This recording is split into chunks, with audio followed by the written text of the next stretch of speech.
Hola vikingos, ¿cómo estáis? Soy un vikingo infiltrado y os saludo como siempre desde el otro lado de las líneas enemigas, y en el vídeo de hoy me apetece alejarme quizá un poco de la actualidad estrictamente deportiva en cuanto a fichajes se refiere, sobre todo teniendo en cuenta, como no, los casos de Erling Haaland y Kylian Mbappé, y me parece que sería una buena idea quizá centrarnos, ¿no?, en esas otras posiciones que yo creo desde mi punto de vista que el Real Madrid no debería descuidar de cara a la temporada 2022-2023.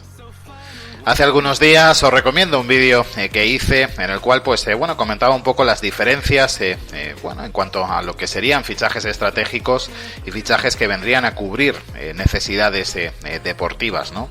En aquel vídeo por supuesto me centraba en la tremenda importancia de los fichajes de Kylian Mbappé y Erling Haaland, que desde luego iban mucho más allá del tema estrictamente deportivo, de cubrir estrictamente esas necesidades en puestos concretos, pero en este vídeo yo creo que sería una buena idea centrarnos precisamente en ese otro tipo de refuerzos que yo creo que serían tremendamente necesarios para mejorar ostensiblemente la plantilla, sobre todo pues en aquellos puestos que quizá el Real Madrid tenga, quizá alguna que otra laguna.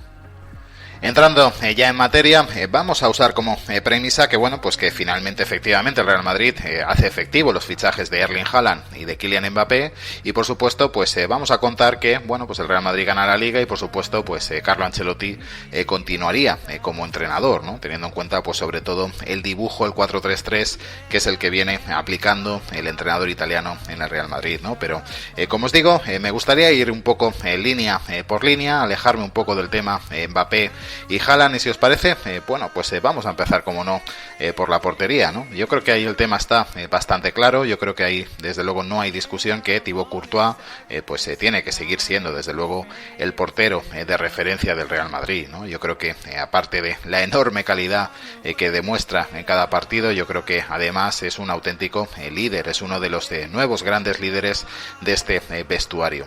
En cuanto a la defensa, yo aquí sí que yo sí que veo necesario no uno, sino incluso hasta dos refuerzos, ¿no?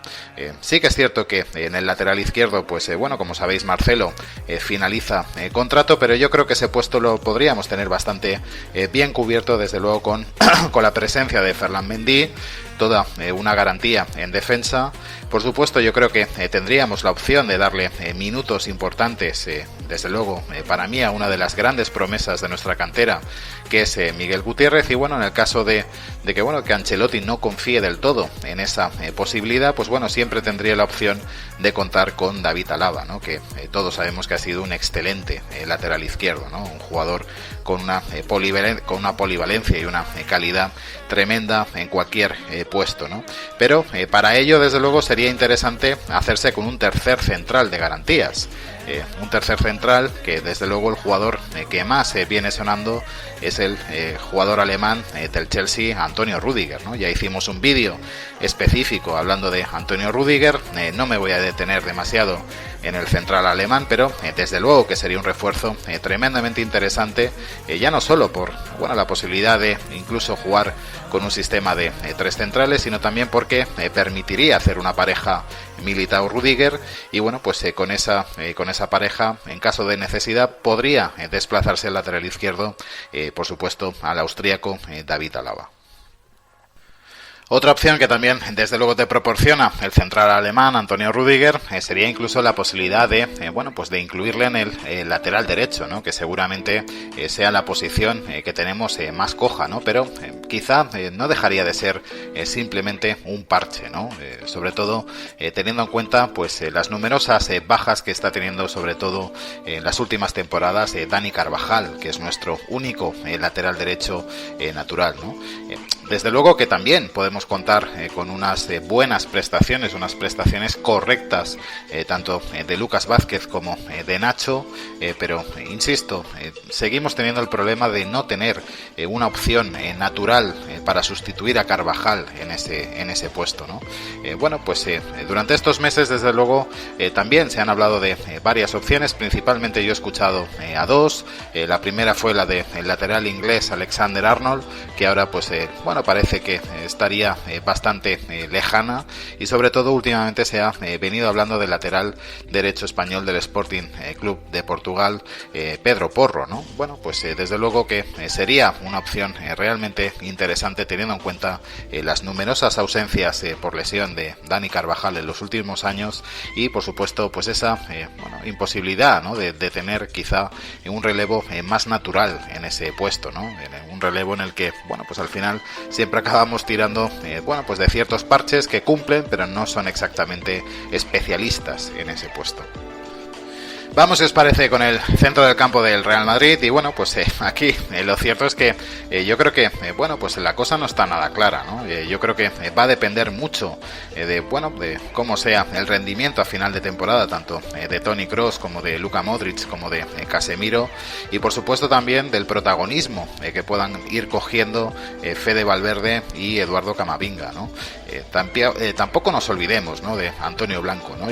Es un jugador del que llevo reivindicando desde hace mucho tiempo que merece quizá más minutos, ¿no? Pero en caso de, bueno, de no merecerle la confianza de estos tres jugadores a Carlo Ancelotti, pues desde luego sí que habría que apostar por algún refuerzo importante, y desde luego pues bueno, pues dentro de lo que cabe sin coste de traspaso, o lo menor o lo más bajo posible, ¿no?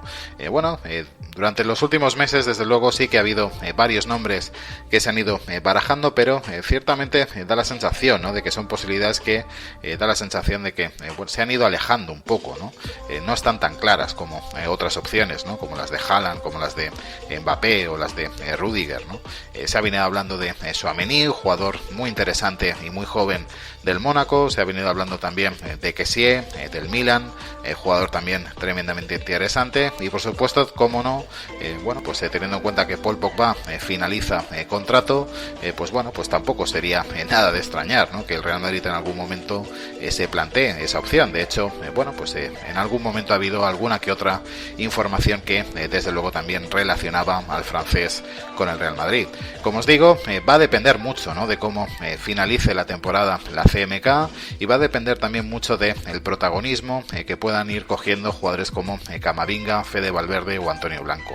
A partir de ahí, yo creo que bueno, pues primero habría que mirar dentro, y si no, pues bueno, pues hay varias posibilidades realmente interesantes en el mercado de cara al año que viene. Tampoco nos olvidemos de las salidas, ¿no? Desde luego, tengamos en cuenta que Isco también finaliza contrato, y bueno, pues lo más probable es que no continúe en el Real Madrid. Vamos a ver también qué es lo que sucede en el caso de Dani Ceballos, ¿no? En ese caso, pues como os digo, también hay que tener en cuenta las bajas, los jugadores que puedan salir este mismo invierno, o incluso en el mercado de verano. En cualquier caso, como os digo, desde luego Real Madrid tendría que estar muy atento tanto a lo que ya tiene dentro como a lo que pueda haber fuera en el mercado, ¿no? Y si os parece, pues vamos con la delantera. Como os digo, no me quiero liar mucho con el tema Haaland-Mbappé. Vamos a dar por hecho que vienen los dos. En ese caso, bueno, pues quizá el problema vendría más con el tema de las salidas más que con las entradas, ¿no? Desde luego, si te garantizas la llegada de estos dos cracks, aseguras muchísimas cosas, ¿no? Y desde luego también contando, por supuesto, como no, con Vinicius, ¿no? Y bueno, el tema estaría un poco en Benzema en sí. Bueno, pues puede aceptar quizá un rol más secundario, o incluso pues quién sabe si buscarse bueno, pues la vida fuera del Real Madrid. No se sabe, es muy difícil, pero aún así desde luego yo no renunciaría en absoluto a la opción de fichar a Haaland, ¿no? Ya que desde luego nos aseguraríamos un delantero bueno, pues realmente tremendo para los próximos 10 años, ¿no? Bueno, el tema también estaría, yo creo, en esa banda derecha, donde seguimos teniendo algunos problemas, donde habría bueno, un cierto vacío, aunque perfectamente se podría alinear, como hemos comentado aquí muchas veces, una delantera formada por Vinicius, Haaland y desde luego Mbappé. Incluso también cambiando el sistema se le podría intentar dar cabida a Benzema, pero insisto, el tema está bueno, en qué hacer quizá con jugadores como Rodrigo, jugadores como Asensio, jugadores como Hazard, desde luego Jovic. Bueno, como os digo, yo creo que el tema va a estar en la delantera más centrado, por supuesto, en las llegadas de estos dos cracks, de Haaland y de Mbappé, pero también yo creo que hay que centrarse en las salidas, ¿no? Lo deseable sería que salieran Hazard, por supuesto que va a salir Bale, eso está clarísimo, pero es probable que no haya la posibilidad de conseguir un traspaso por Hazard. En ese caso, lo más probable es que el jugador, el que quizá tiene más números para salir, lamentablemente sería Rodrigo, ¿no? Y es un jugador que a mí personalmente me encanta y es un jugador en el que desde luego yo tengo muchísimas esperanzas, pero teniendo en cuenta lo que se viene encima, sería bastante normal y lógico que el jugador brasileño pues intentara buscar quizá una salida. Por terminar, también, no nos olvidemos de los jugadores cedidos, ¿no? De gente como, por supuesto, Brahim Díaz, aunque, le quedaría todavía un año más de cesión en el Milan. Y, por supuesto, también el caso de Take Kubo, jugador, desde mi punto de vista, muy interesante, ¿no? Quizá todavía un poco opciones, pero un jugador tremendamente interesante y al que no se le puede perder la vista, ¿no? Pero bueno, eso ya vendrá, ya veremos a ver qué es lo que sucede. Yo creo que hemos hecho un buen repaso línea por línea de lo que podría ser el Real Madrid la temporada que viene, de las necesidades quizá más importantes del equipo blanco. Y me encantaría que en la caja de comentarios me dejéis qué opináis vosotros al respecto, qué fichajes haríais, qué zonas del campo reforzaríais y todo ese tipo de cuestiones. Por mi parte, no me lío mucho más, dejo el vídeo aquí, espero que os haya gustado. Si es así, como siempre, os animo a que lo apoyéis con un fuerte like. Por supuesto, también os animo a que os suscribáis al canal si es que no lo estáis, y como os digo siempre, vikingos, ser del Real Madrid nos hace mejores. Chao.